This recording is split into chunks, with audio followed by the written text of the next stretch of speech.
Okay, this is gonna be my last video of the year. I was supposed to make it a couple of nights ago, but I've been real busy. You know, I'm off from overnight.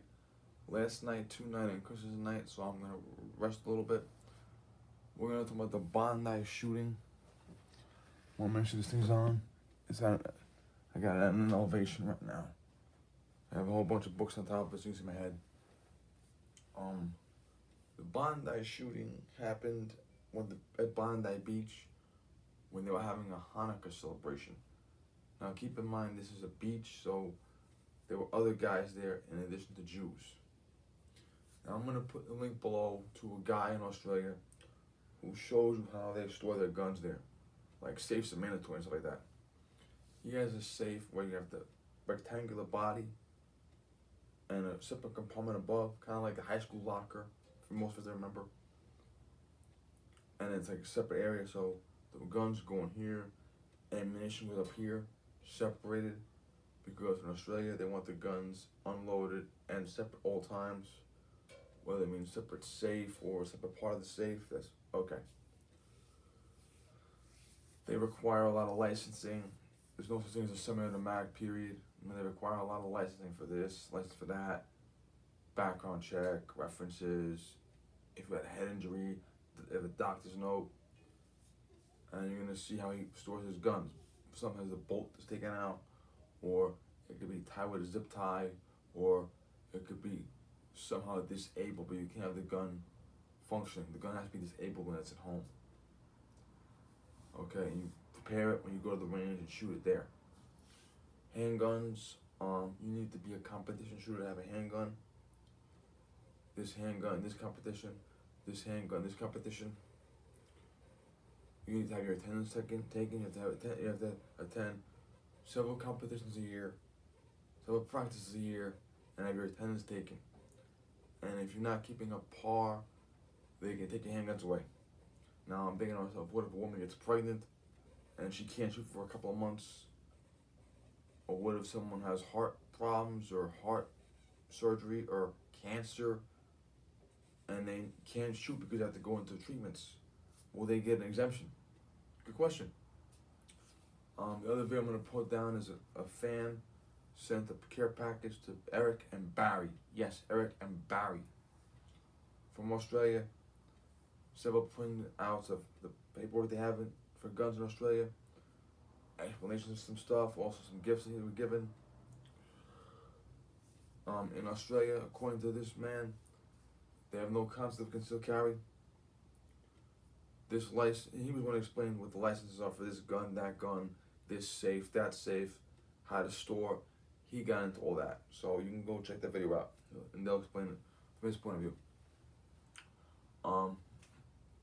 And that's pretty much it. Now, the shooters at Bondi Beach were father and son. They used legal guns. Alexa, what guns were used at Bondi Beach shooting? The Bondi Beach shooters used a Beretta BRX-1 rifle and two Stoker M3000 shotguns. Okay. Alexa, thank you. So that's two shotguns, not semi-automatic, and a Beretta bolt action with a pullback bolt. Okay? They also went to the Philippines. That's right. Alexa, stop please. They also went to the Philippines, to an island that was sympathetic to ISIS. And they too were members of ISIS. And they're at the beach, at the elevated area, you have the hills, the parking lot, the walkways, the boardwalk, and they're shooting down to the crowd. Now, personally, if I were at the beach, I could be wrong about this.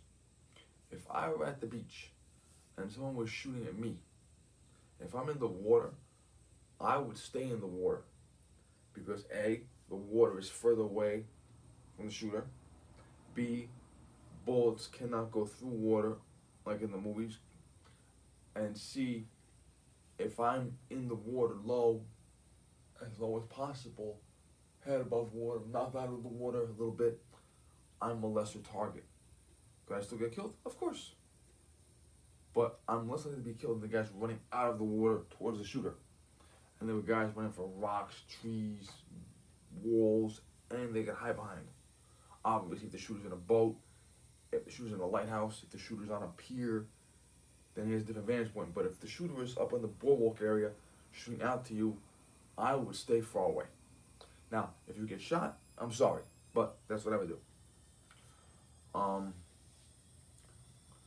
And there's a very, very interesting clip of the father shooting and a Good Samaritan who was a Middle Eastern Christian, by the way, not a Muslim. He charges, pulls the gun away. He doesn't know how to use it. Father runs away. He puts the gun down. Me personally, unless you are a police officer wearing your uniform, you do not want to be caught with anything in your hand at a mass shooting. Because you could be an off-duty police officer, you could be a Good Samaritan, and they could mistake you for the gunman. So putting the gun down as not to be mistaken for the bad guy was a very good strategy for him. One police officer did kill the father, the son was wounded, but there were reports that a lot of police officers flat out froze. Australia has been celebrating anti-Semitism now for a couple of years. They, like we did here for a couple of years, have had a mass influx of just mass migration without any assimilation. And bad guys come in. They have had synagogues defaced. There was a video of guys running around saying gas the fucking Jews. There was the Prime Minister and members of Parliament supported Palestine and Hamas after October 7th.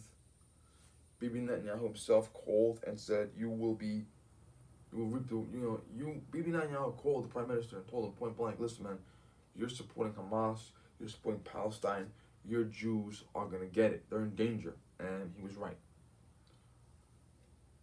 And in Australia, like I said, they have no concept of concealed carry, self-defense. You look at where I work downtown. I've seen nunchucks, machete. I saw a guy with katana blades, and one time I saw the guy with a little baton, like a bat and a couple of bludgeons. And that's what I see, don't forget. Imagine what I don't see. We have fixed blade knives, dollar songs, pocket knives, some states allow switchblades, pepper spray, batons. We are allowed to carry a lot of things to defend ourselves with. And the High Court recently ruled that concealed carry handguns is in the Constitution now.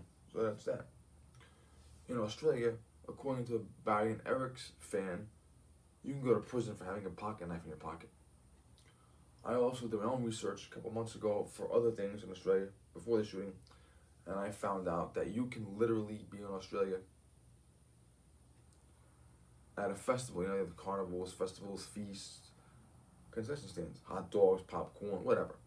If you were at a festival in Australia and your stand is selling food, if you need a knife to cut the food, you have to ask permission from the police ahead of time to bring the knife to cut the food at the festival. Because you're outside with a knife.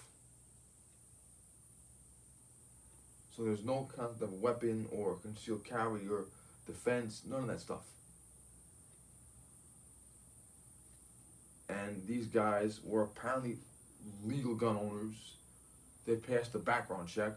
Okay, well, you pass the background check in a country that's strict, but you're going to Philippines, to an island that sympathizes with ISIS, and so they missed a couple things there, didn't they?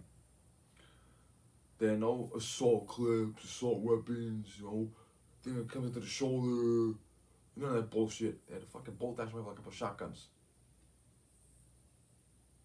But they're in the poster child for gun control. And look what happens. So apparently, the laws didn't work. What are they going to do? Make more laws to not work. That's great. We'll make more laws, and hopefully someone will obey them eventually. Hopefully. Okay, and I've heard Aussies talk about things. They say there's other things going on there, home invasions, robberies, assaults, stuff like that. We had a stabbing in a mall a couple of years ago. A female officer stopped it. She was on duty. Officers in Australia a handful of high-ranking officers can keep the handgun in their home but can't carry it off duty.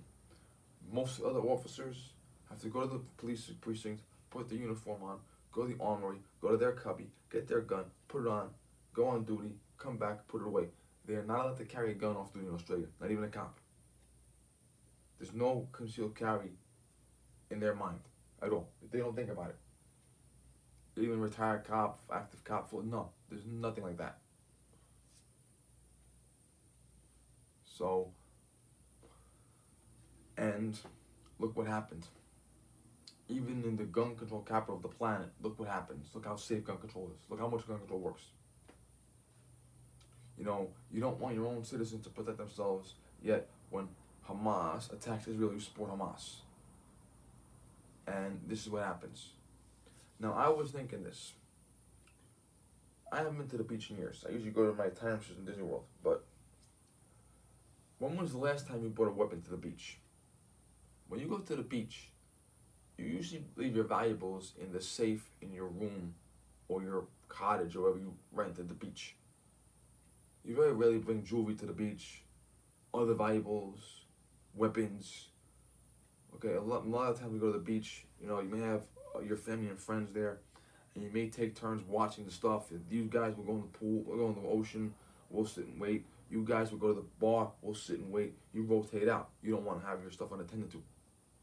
Or have cheap shit that no one's going to steal. A couple of towels, that's it. The concept of, even in America, the concept of I'm going to go to the beach with a weapon is alien. Unless you're the beach patrol cop. You're not going to have a weapon on you. Even in America, because most guys are on my bathing suit, especially girls, you guys are in your fucking bikinis. Okay, you can have lipstick in that thing. Okay, maybe there's one hardcore guy that's sitting on the beach with a book reading, enjoying the sun. He's got a gun under his shirt. Maybe that one guy is there. I don't know. But by definition, the beach is a gun-free zone because no one's carrying a weapon. You don't think about it. I'm not gonna go in the woods with my gun. I'm not gonna walk around with a bathing suit with a gun. Okay, your wife, your girlfriend, your daughter, she gonna have a fucking gun on her bikini. A bikini is underwear with colors on it. That's what it is. It's colored underwear. No weapons in sight. Maybe some guy has a pocket knife. Maybe some guy has a strap on his leg with a knife on it. I don't know, but you know. So even in America, a beach is a soft target, and it's scary. Now I'm having a hard time uploading to YouTube. So just gonna go on my Rumble channel, and maybe Facebook. And if I can post on X, I'm back on X now, by the way. I'll probably see what I can do. But it's Christmas Eve now, so Merry Christmas, Happy New Year. I will come back in the new year, and I'm still working overnight. School goes back January 5th, but I'm gonna try to rest up if I can. I'm gonna do some looking into the Brown shooting, because I need more knowledge with that before I make the video. This will be my last video of the year. That'll be my first video of next year, so Happy New Year. See you guys.